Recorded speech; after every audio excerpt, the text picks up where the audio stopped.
Des ondes Vocast, l'univers de la radio en podcast. Des ondes Vocast, le podcast qui parle de radio. Pour cet épisode, comme toujours, nous allons parler de la radio d'hier, d'aujourd'hui et de demain. Une partie zapping et actu, suivie d'un billet d'innovation et à la fin, des archives, le tout en une trentaine de minutes.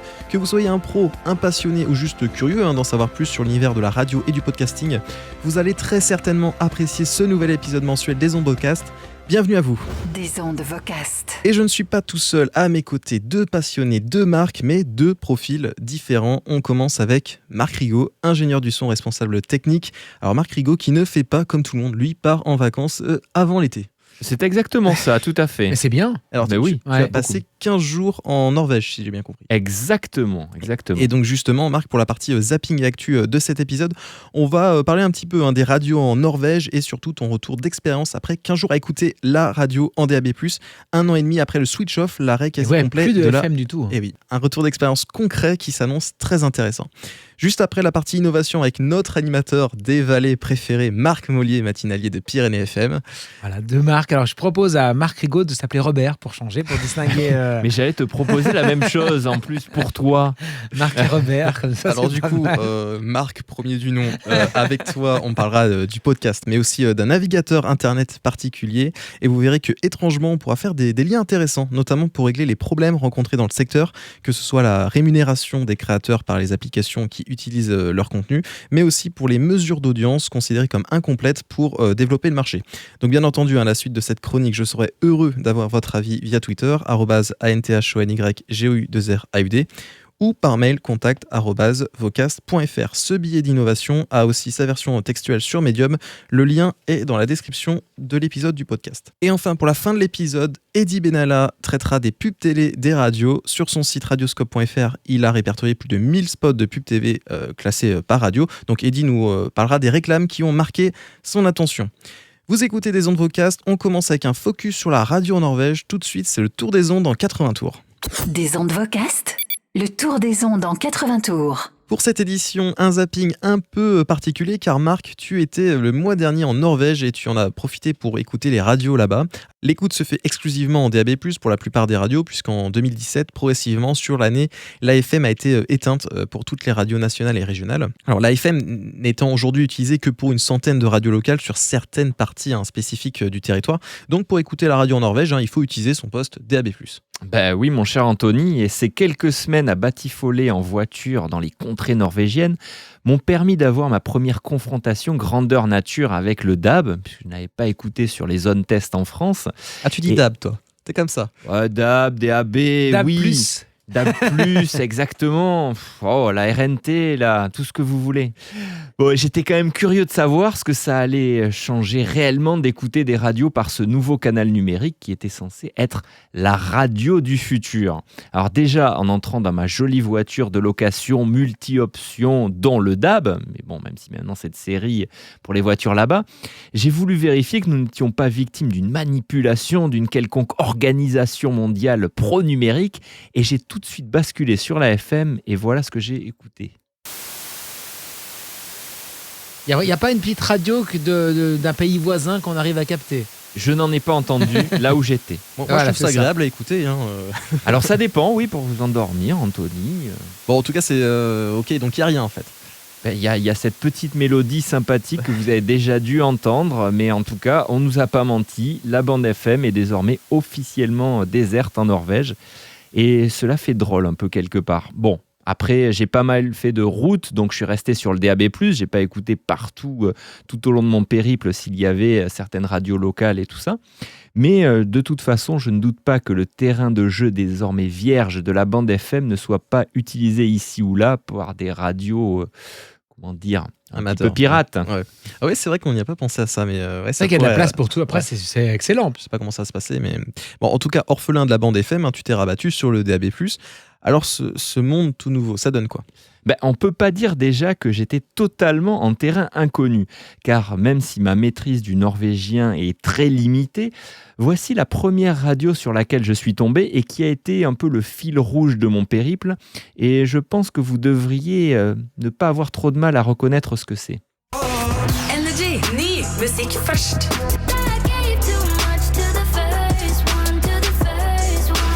This is David Guetta.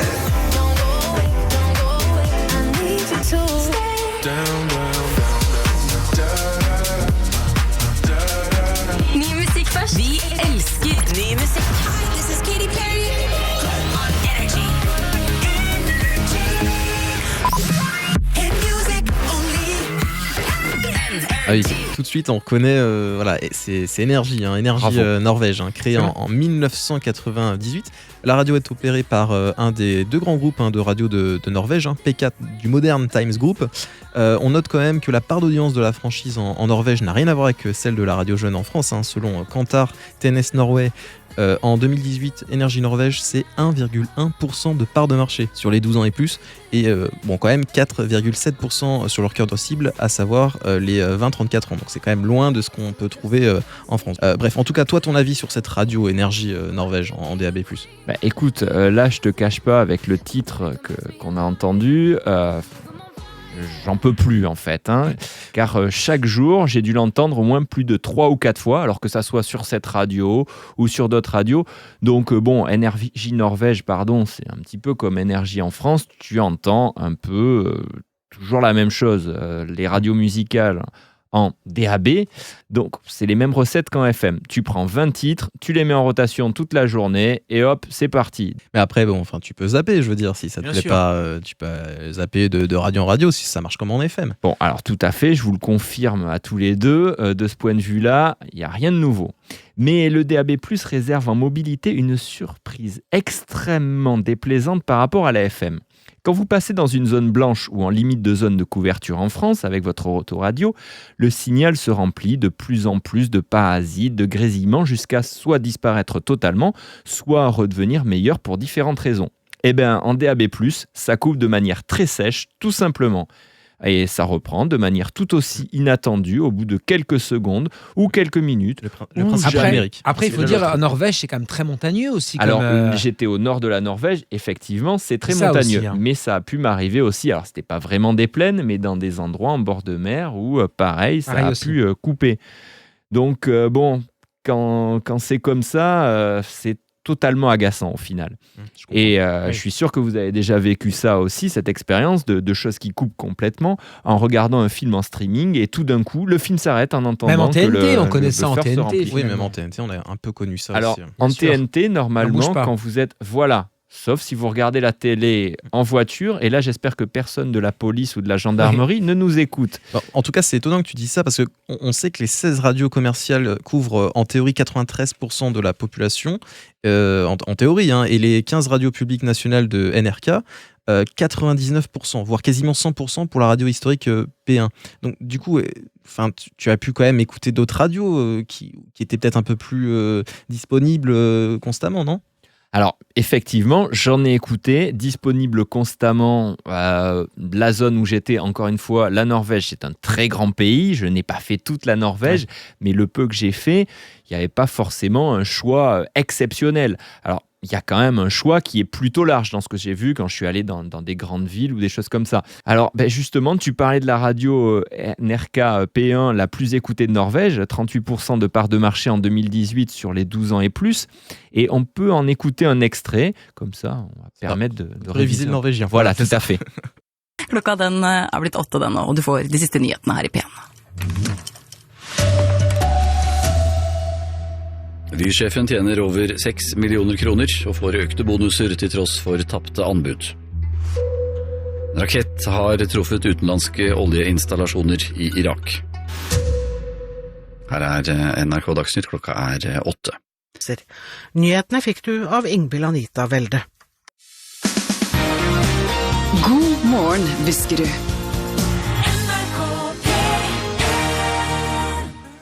Extrait de la radio NRK du service public, P1, qui est certes la plus écoutée de Norvège, mais qui est passée de presque 58% de part de marché en 2008 à 38% en 2018, d'après Media in Norway. Alors cela s'explique par l'arrivée de la concurrence en numérique, comme on l'a dit, mais aussi par le programme P1+, attirant particulièrement les auditeurs seniors de 65 ans et plus. Alors du coup, Marc, tu ne comprenais pas forcément ce qu'il se disait quand c'était autre chose que la musique, mais en tant qu'ingénieur du son, je suppose que tu as eu une écoute très attentive sur la qualité du son.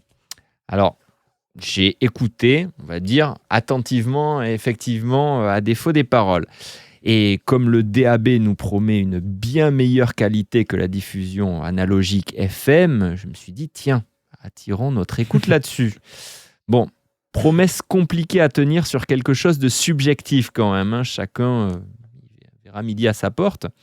Le spectre du débat identique à est-ce que le son est meilleur sur CD que sur vinyle va rejaillir, j'en suis certain.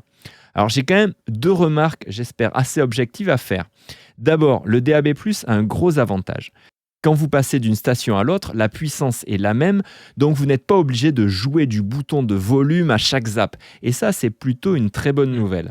Après, la différence entre 2 radios qui diffusent les mêmes titres se joue donc uniquement sur la couleur qui est donnée au programme. Alors attention, une petite attention, Soamai d'Avamax qu'on a entendu tout à l'heure, c'est tout aussi irritant au bout de 20 fois, quelle que soit la couleur. Je préfère le dire au cas où des programmateurs nous écoutent. Ouais, voilà. J'aime bien, moi, Avamax. D'accord, tu iras faire un tour en Norvège. Je te promets que tu n'aimes plus vraiment. Bon, ensuite, j'ai pu remarquer que cette histoire de qualité supérieure du son qu'apporte le DAB+, de son plus clair, etc., c'est quand même un artifice marketing. Car dans les faits, cela ne s'applique que sous certaines conditions. Je m'explique. Je me suis retrouvé un matin dans une salle de bain à Tromsø où se trouvait un petit poste sur lequel jouait une radio. Et bien là, j'ai eu l'impression de retrouver le même son que dans la salle de bain de mon grand-père à la fin des années 90 qui écoutait France Inter en se rasant. Alors ben voilà, encore une fois, en radio, on ne sait jamais sur quoi l'auditeur écoute notre programme. Et c'est rarement sur un système d'une qualité exceptionnelle. Voilà, en tout cas, pour conclure, Marc, le DAB et les radios norvégiennes, bonne ou mauvaise expérience pour toi ? Ben voilà, je suis assez partagé parce que pour ce qui est des radios, l'offre est plutôt intéressante, mais je n'étais pas forcément dans des zones, comme je disais, avec des grandes villes où la palette des radios est la plus grande. Cependant, ce que j'ai entendu m'a plutôt plu et j'ai fait des découvertes assez sympas.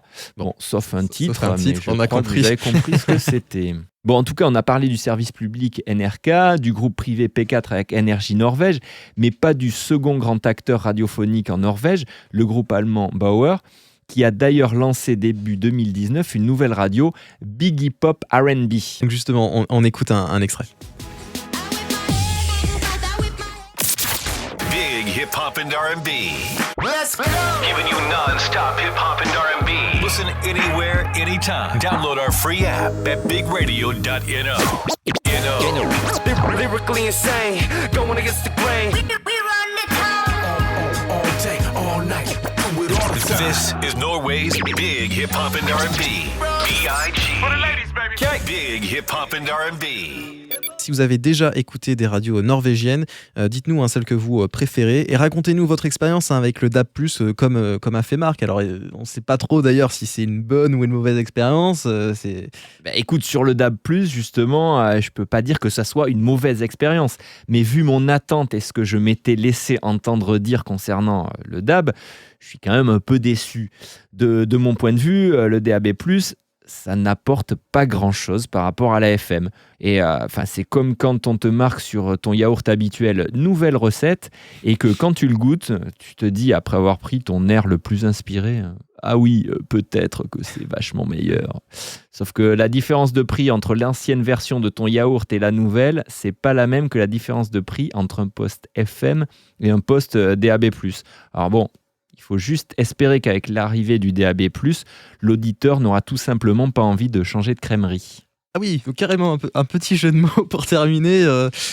Quel poète ce Marc. Bref, les 3 radios citées au sein de cette chronique, Energy Norvège, NRK P1 et Biggie Pop R&B, sont intégrées temporairement à notre système de pige horaire. Donc tout au long du mois de juillet, n'hésitez pas à réécouter les piges heure par heure de ces radios. Le lien de notre portail de réécoute de pige est dans la description. Un truc qu'on n'a pas dit aussi, c'est qu'en Norvège, les radios se sont organisées autour de Radio Player pour créer un portail unique permettant d'écouter les principales radios norvégiennes et podcasts associés, ce qui est une excellente chose à mon humble avis. Car justement, c'est peut-être ça qu'il manque aux podcasts et même aux radios en France. C'est une structure qui permet de réunir les éditeurs et créateurs afin que ceux-ci maîtrisent ensemble la technologie pour mieux organiser la compétition sur le contenu. On en parle tout de suite dans la partie innovation du podcast. Des ondes vocastes, la radio a tout pour réussir. Et oui, la radio a tout pour réussir et le secteur du podcast aussi. Oui, et le podcast semble tendance en 2019. Tout le monde en parle, alors que je me rappelle en avoir entendu pour la première fois, il y a moins de 10 ans, on a entendu parler de ça. Ou même plus. Ouais, c'est ce que j'allais dire. Voilà. Enfin, j'ai l'impression d'entendre parler de nouvelles applications de podcast tous les jours. Est-ce que j'en ai compris maintenant que les podcasts commencent à prendre de la valeur ? Les producteurs de contenu commencent à s'opposer même à certains nouveaux projets. Et oui, depuis quelques mois déjà, l'arrivée d'intermédiaires pour l'écoute de podcasts pose problème. Des applications comme Magellan, Toutac et Talkers, pour ne rester qu'en France, ont toutes comme ambition de développer le secteur du podcasting en apportant des solutions pour favoriser l'écoute et la découverte de contenu audio. Bon, ces startups ont sûrement raison de vouloir se positionner sur ce créneau, mais a priori, le marché du podcast ne peut difficilement se construire en l'état. C'est ça le problème. Alors, effectivement, à chaque nouvelle application qui se lance, il y a toujours les mêmes levées de boucliers, toujours les mêmes questions et problématiques qui surgissent. Quid de la rémunération des créateurs par les applications qui utilisent leur contenu ?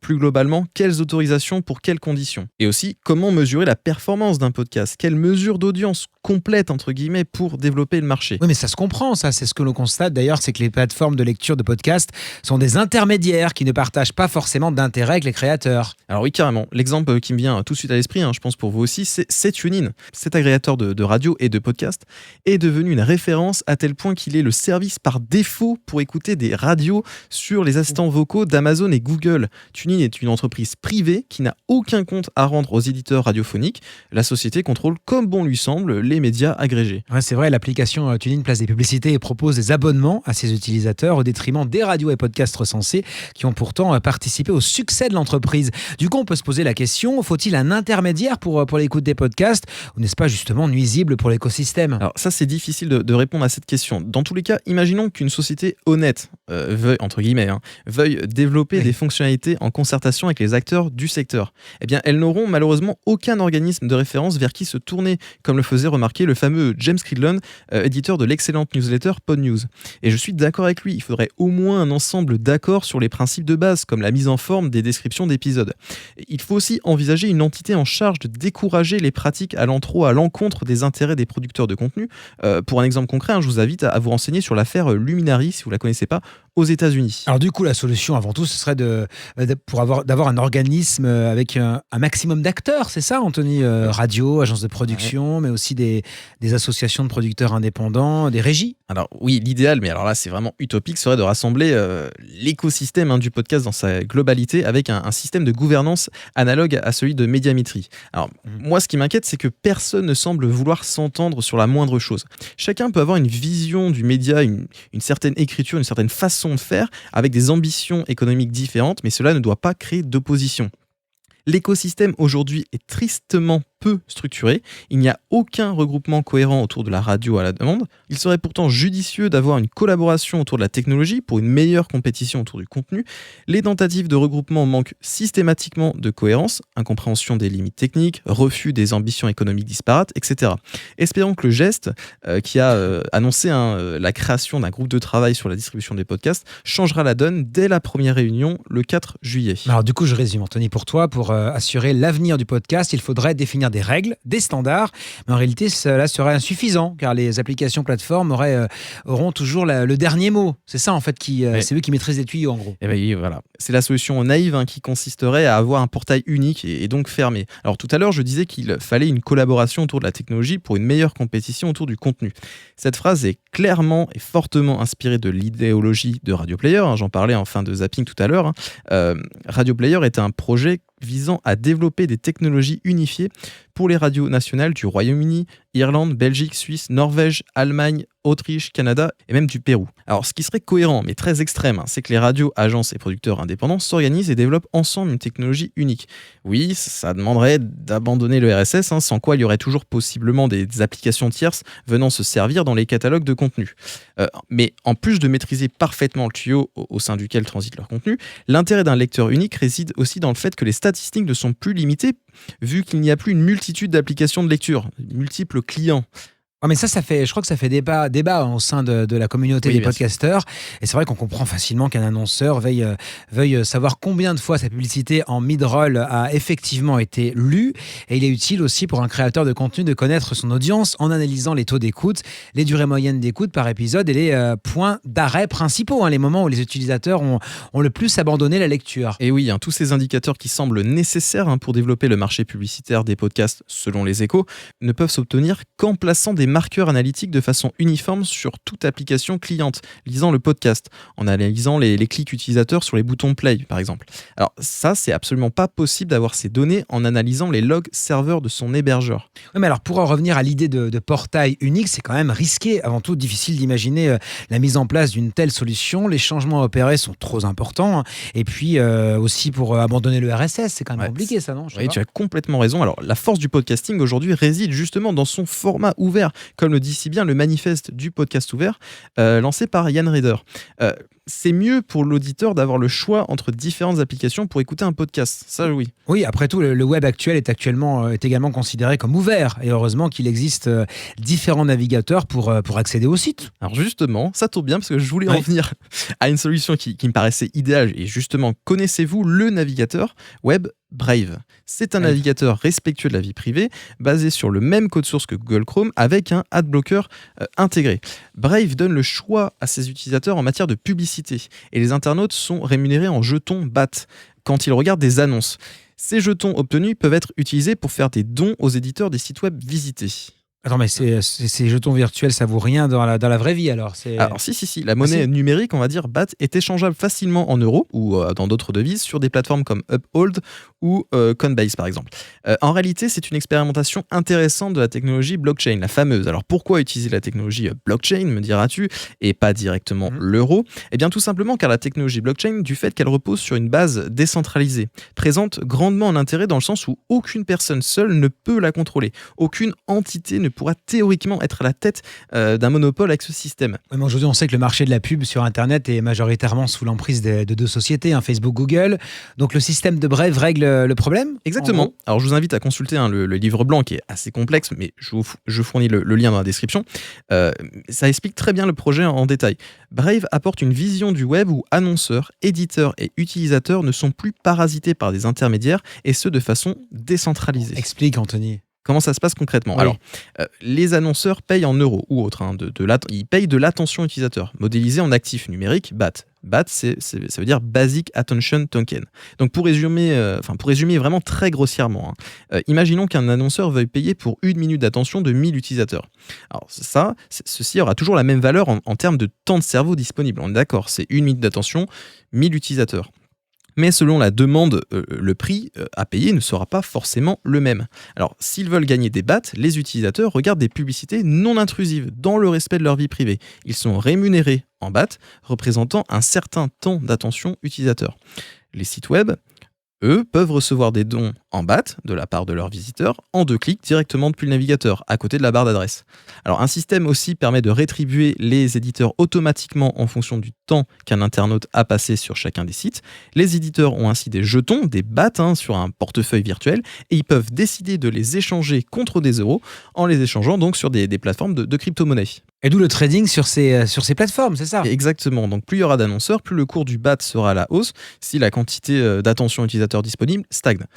Pour résumer, les éditeurs sont libres d'échanger leurs jetons contre des euros, des dollars, quand ils le souhaitent, selon le cours du BAT.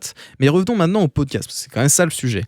Actuellement, le navigateur Brave se base sur les noms de domaines. Exemple, vocas.fr, google.fr, twitter.com, pour rémunérer les éditeurs. Sauf pour YouTube, où la répartition des rétributions se fait par chaîne YouTube. Donc, si on imaginait que la rétribution pouvait aussi se distinguer par flux RSS, et si on pouvait facilement écouter un podcast via le navigateur, chaque podcasteur pourrait recevoir des contributions en BAT par somme de durée d'écoute et ou par don. Donc plus besoin d'avoir des intermédiaires comme Patreon pour les dons. Exactement. Et la fonctionnalité est intégrée au sein du client de lecture. À noter que les utilisateurs peuvent aussi acheter des BAT s'ils n'en ont pas assez pour faire des dons plus significatifs, sans oublier que les auditeurs font le choix d'avoir de la publicité ou non. Et les annonceurs bénéficient sans intermédiaire d'un temps d'écoute auditeurs certifiés, mesurés sans compromettre la vie privée des auditeurs. Bon, et quand même l'aspect navigation et gestion des abonnements, il reste tout ça. Il faudra un module peut-être complémentaire pour avoir quelque chose d'aussi ergonomique à l'usage qu'Apple Podcast, par exemple. Oui, c'est sûr, je parlais de Brave, mais c'était juste dans la philosophie, parce que Brave, ça sert à visiter des sites web, mais il n'est pas nécessaire d'attendre que l'équipe de Brave développe éventuellement une telle solution. Les acteurs du podcasting peuvent se réunir et décider de concevoir ensemble une plateforme sur cette même base, avec un mode de gouvernance équitable et profitant à tous. Je parle de Brave, mais il y a plein d'autres projets sur le même principe, Veracity, qui se focalise sur les vidéos, ou même Radio Yo, même si c'est difficile de savoir si ces équipes derrière tiennent la route. Un autre projet en cours de développement conçu par un Américain, j'en avais déjà parlé dans un précédent épisode, voilà, c'est l'Américain qui développe seul dans son coin, Podcrypt repose sur ces mêmes approches. En gros, un tel projet grandeur nature serait certes compliqué à mettre en œuvre, mais ce serait très bénéfique pour tous les acteurs du podcast. Je pense qu'il faut d'abord qu'un organisme réunissant un maximum d'acteurs se constitue pour éventuellement concevoir ensemble un tel dispositif. Ah oui, je suis complètement d'accord avec toi. Je sais pas ce que vous en pensez de tout ça. Vous qui nous écoutez, vous pouvez donner votre avis et me dire ce sur quoi vous êtes d'accord et ce sur quoi peut-être j'ai tort. En tout cas, c'est assez complexe, je le reconnais. J'ai essayé de simplifier, même si cette chronique demeure longue, mais je suis intimement persuadé qu'une telle vision des choses sera la norme dans quelques années. En attendant, des publicités envahissantes et profitables pour personne vont continuer à polluer les médias. Enfin, il y a un type de publicité que j'ai plaisir à écouter, surtout à voir en télé, c'est les spots TV faisant la promotion des radios. Ça, c'est un petit plaisir. Et donc justement, Eddie Benalla les recense sur son site, radioscope.fr. Plus de 1000 pubs visionnables sur son site. Il nous a sélectionné des publicités parfois très anciennes. Eddie a ressorti ses vieilles cassettes pour l'occasion, pour la partie archive des ondes Vocast. Des ondes Vocast, les archives. Chères oreilles connectées au Vocast, bonjour. Dans cette partie archive, on va s'intéresser à la télé. Et vous allez me dire, quel rapport avec la radio ? Et attendez, j'y viens. La télévision a toujours été le bon moyen de parler de la radio avec des images, et notamment par la publicité. En effet, il n'est pas rare de retrouver nos stations FM communiquer à travers l'affichage et la presse, mais aussi à la télévision. À l'instar de nombreuses marques et secteurs, la publicité télé, c'est bien évidemment un bon moyen pour une radio de se faire connaître, de mettre parfois une tête sur une voix et de communiquer ses changements. C'est par ce biais, par exemple, qu'en 99, je découvrais ce qu'était le nouveau logo d'Europe 2, par exemple.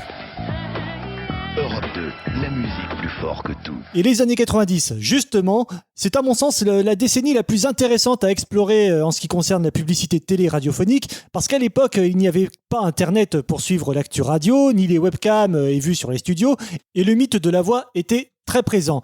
Et du coup, la pub mettait vraiment une image à la radio, et surtout, le paysage FM était bien moins concentré par rapport à maintenant. Et du coup, en visionnant les spots de l'époque, on sent la différence de moyens entre un spot de Nostalgie ou de Skyrock face à une campagne de RTL ou de Europe 1 qui, eux, mettaient beaucoup plus de moyens, notamment en 94, lorsque Europe 1 faisait appel à Jean-Paul Goutte pour sa communication. Le rire sur Europe 1 est communicatif. Et l'exercice de la pub est parfois périlleux, comme pour toutes les marques. Mais pour la radio, c'est différent parce que d'une part, la radio est un média de l'imaginaire, donc forcément, gare à ne pas trop le casser, cet imaginaire. Certains spots essayent donc de prioriser l'illustration au sonore, au jingle ou à la musique qu'elle diffuse, ou à mettre en scène un univers autour de la marque afin de mieux l'identifier auprès du public, chose que RTL maîtrise parfaitement avec des spots mettant souvent en avant les Français. Et on reconnaît tout de suite la marque rien qu'à son célèbre top horaire de Michel Legrand que je vous présente pas et qui apparaît systématiquement dans chacune de ses pubs. Et en 2008, elle se greffe même dans des scènes du quotidien, preuve que cette signature sonore est devenue un symbole reconnaissable et surtout indissociable de RTL.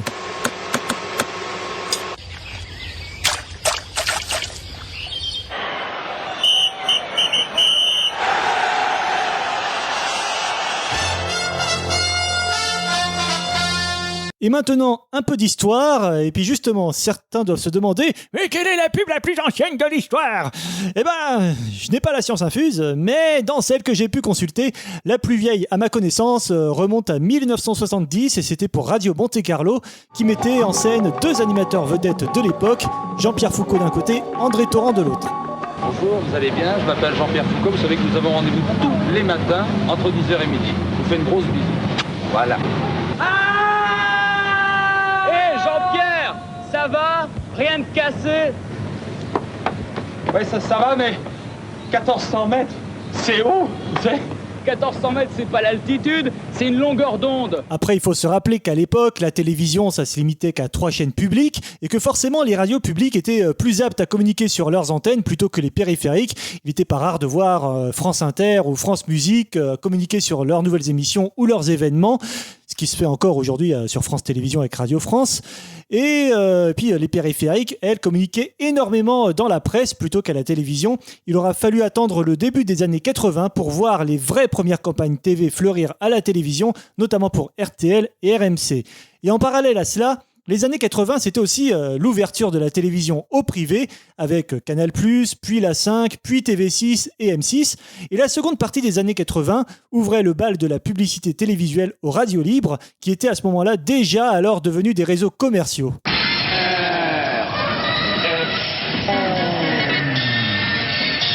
40 radiocouleurs.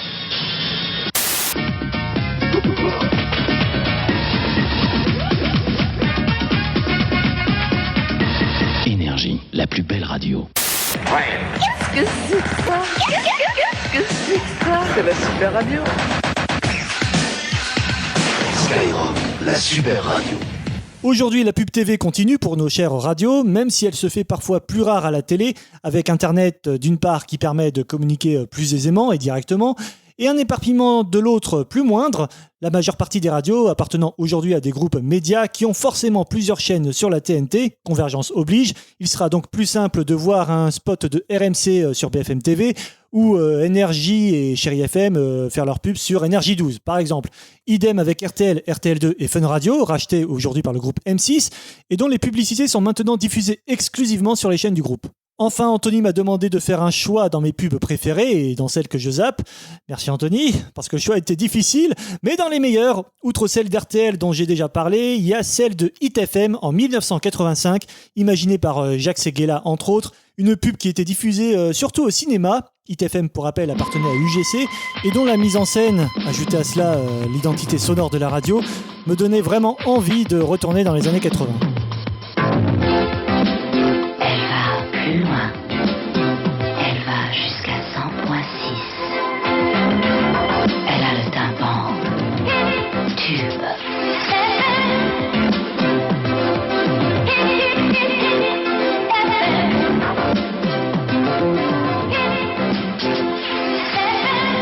En second, et c'est plus personnel, mais il y a le premier spot radio que j'avais découvert gamin, c'était en 94, Fun Radio qui vendait son nouveau format rock et le slogan « Ouvrez-la » sur du Offspring, comment l'oublier, et avec une apparition rapide de Doc Eddie Fool en studio d'ailleurs dans la vidéo.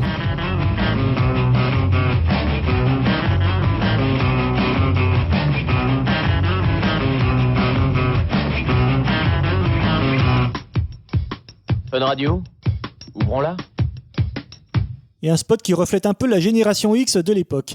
Et en troisième, un spot bien décalé pour Europe 1 en 2004, avec le message « Difficile d'être plus intéressant qu'Europe 1 », qui s'illustrait avec une maman écoutant son gamin qui revenait de l'école et qui finit par lui mettre un vent. En tout cas, cette pub m'a beaucoup fait rire. Ensuite, il croque, après il devient mort et le T-Rex, il a mangé par terre. Et après, il va voir si c'est prêt. Et après, si c'est prêt, le T-Rex prenait sa proie pour l'attaquer. Et puis après, le T-Rex, il leur ramène un tout petit poisson parce qu'ils sont un petit peu tout bébé. Voilà, après il y en a encore beaucoup d'autres, mais je vous conseille aussi celle de FIP en 91 qui définit bien en animation l'éclectisme de la radio qui marcherait encore aujourd'hui. Très beau spot.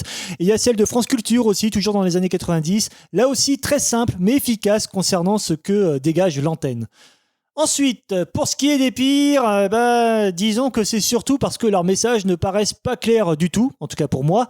En premier, il y a Virgin Radio, dont la première campagne en animation pour son virage pop-rock électro était pour moi réussie, mais ils avaient enchaîné quelques mois après avec un spot très bizarre et minimaliste avec une fausse bourgeoise pour annoncer le jeu du loyer remboursé. En octobre, sur Virgin Radio, Enora, Zazoun et Baby Back vous payent votre loyer tous les jours à 22h20. Oh, voilà une bonne idée! Mais non! Non! Non! Non! Non! Non! Et si, en octobre, c'est Virgin Radio qui paie votre loyer. Oh non, quand même. Alors là, on n'a pas l'image, mais là, sur la fin, elle se dandine la poitrine. Pourquoi ? On sait pas. Le spot de mémoire n'est pas passé sur beaucoup de chaînes en plus. En second, une autre pub passée assez discrètement en 2009 pour Énergie, avec un simple message à l'écran lu par la voix puissante de Richard Darbois. Si tu te lèves tous les jours du pied gauche, tu finiras avec une jambe plus courte que l'autre. Dès le matin, écoute Énergie. Et donc là aussi, j'ai rien compris à la phrase. Aucune mise en avant d'émissions phares non plus. Peut-être pour mieux valoriser la marque et son contenu phare, la musique, qui sait. En troisième, il y avait RMC en 97 avec 3 pubs très courtes qui ne disaient pas grand-chose, si ce n'est autour du Sud, avec un melon, un bol ou un arbre qui se voit pousser des oreilles. C'est tout. Et c'était pas très beau. Et enfin, Virgin Radio, toujours, lorsqu'ils ont communiqué sur leur virage hit à l'époque du max de tubes, une époque pour moi à oublier. Voilà ce que ça pouvait donner.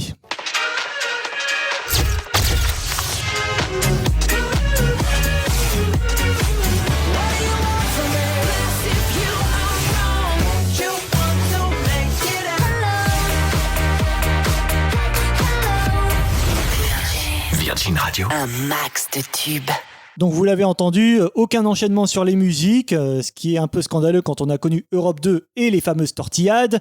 Écriture du slogan pas très propre dans la vidéo. Bref, ça m'a donné l'impression que tout ça c'était un peu bâclé, même si je reconnais que l'idée de base était sympa. En tout cas, voilà, la radio communique à la télé. C'est aussi un bon moyen de refaire l'histoire de la radio à travers ses pubs. Et d'ailleurs, vous pouvez toutes les visionner, ou du moins une grosse partie d'entre elles, sur radioscope.fr, rubrique pub TV.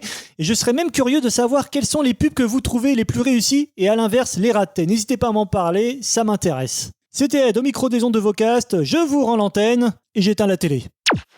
Chronique très intéressante dédiée, merci radioscope.fr. Et sur ce site, vous retrouverez des anciennes grilles, les histoires des radios aussi, les spots TV. Et donc justement, donnez-nous votre top 3 des meilleurs spots TV et votre top 3 des pires en consultant le site radioscope.fr.